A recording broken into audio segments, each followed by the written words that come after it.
میں بھرپور نیند کر کے رات کے 10 بجے جاگا، فریش ہو کر استقبالیہ کاؤنٹر پر چلا آیا۔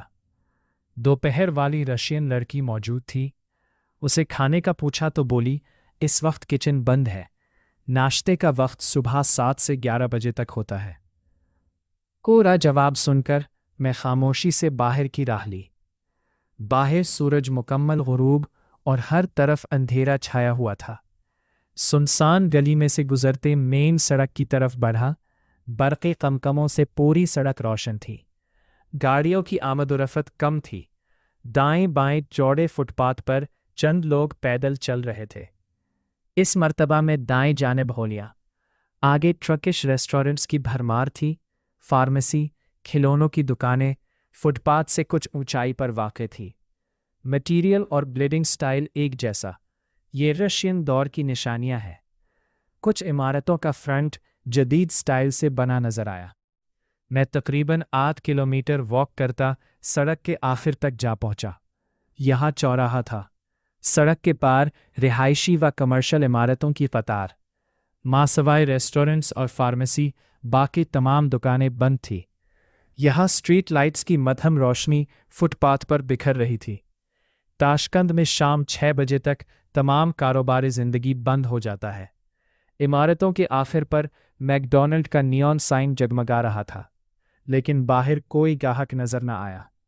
ابھی بھوک اتنی خاص نہ تھی۔ سوچا ایک واک کرتا ہوں۔ واپس چورسو بازار کی طرف پیدل ہو لیا۔ سڑک کے آخر تک پہنچتے 1 کلومیٹر واک ہو چکی تھی۔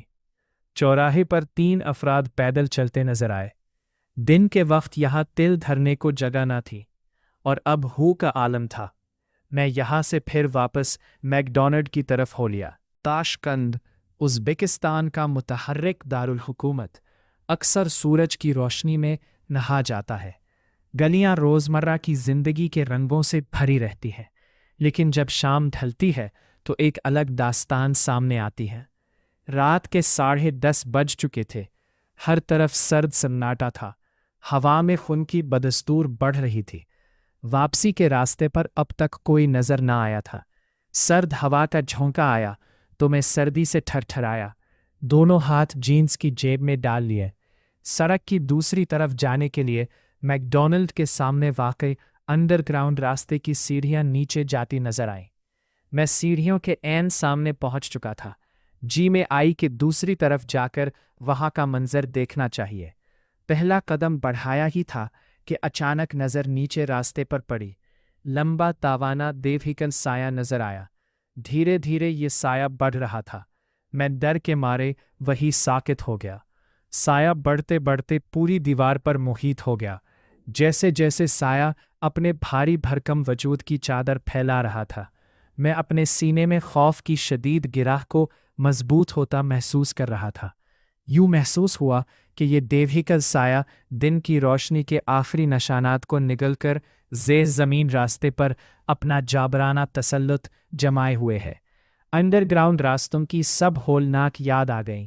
مدھم ہوتی روشنی نامانوس ماحول کو ایک مکمل اجنبی منظر میں بدل چکی تھی۔ پتوں کی سرسراہٹ بے چینی کے احساس کو بڑھ رہی تھی۔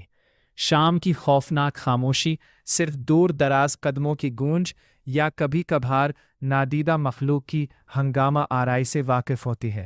تنہائی اور کمزوری کے احساس کو بڑھاتی ہے۔ اطراف سے ٹھنڈی ہوا ہڈیوں میں گھس رہی تھی۔ شدید خوف کی لہر روح کی نامعلوم گہرائیوں کو چیرتی پورے جسم میں سرایت کر چکی تھی۔ دماغ کے کینوس پر پردیس کے خطرات اور سائے میں چھپے ہوئے خوفناک اعداد و شمار کی تصویریں نمودار ہونے لگیں۔ جسمانی سردی اور نفسیاتی گھبراہٹ کا امتزاج ایک وسیع خوف پیدا کرتا ہے، جو اقلیت اور بنیادی خوف کے درمیان جدوجہد کو آگے بڑھانے یا پیچھے ہٹنے کا فیصلہ کرتا ہے۔ ہر سانس بھاری محسوس ہو رہی تھی۔ دل کی ہر دھڑکن میں سرپٹ بھاگنے کی خواہش گونجی۔ اندھیری سرد رات، اجنبی سرزمین، نا آدم نا آدم زاد، میں اٹینشن ہو گیا۔ استاد محترم حافظ مبشر ملک کا فرمان یاد آیا، اکیلے جا رہے ہو، اللہ نہ کرے کہ کسی پرابلم کا سامنا ہو، اگر کوئی مشکل ہوئی تو فون کر دینا۔